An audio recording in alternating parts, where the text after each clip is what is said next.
Therefore, sir, a debate on every policy is necessary. So I strongly believe that we are not here to outsmart one another, but rather to delve on issues more deeper so that we can friendly adopt a policy that is best suited for the people and the state. So I don't expect that we will be given only 8 to 10 minutes time to debate. So sometimes it's very difficult for us to address many issues which we want to address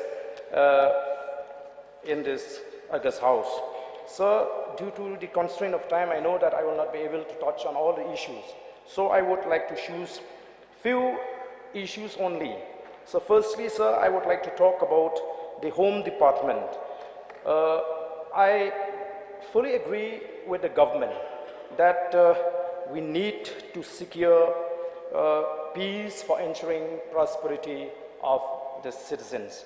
However, sir, we need to understand that peace cannot be measured and derived from the ability of the government to celebrate state festivals successfully without any untoward incidents, or the commitment of the government to engage in dialogue with the HNLC or any other militant outfit. When we talk about peace, we cannot confine to the kind of peace that is derived from the absence of militancy or the maintenance of law and order situation. However, sir, we need to connect peace with safety and security and happiness of the citizens. Sir, I find that militancy is being replaced by the menace of drugs, a feeling of deep sense of insecurity due to lack of economic opportunities, and so the increase in the number of suicide cases in our state is an indicative of the fact that people are increasingly caught with severe depression, which ultimately drove them to suicide. The problem faced by the people due to the increase of drugs-related incidents, lack of economic opportunities, I feel is more serious than the problem of militancy.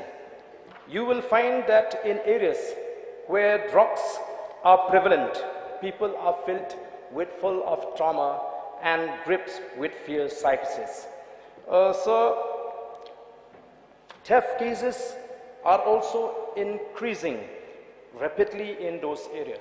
So I feel that if the people are still subjected to insecurity and fear, we cannot claim that the state is completely peaceful. Therefore, sir, the government needs to strive harder towards ensuring complete peace and tranquility in the state. So, as far as the Memorandum of Understanding signed between the two states, I don't want to say much, sir.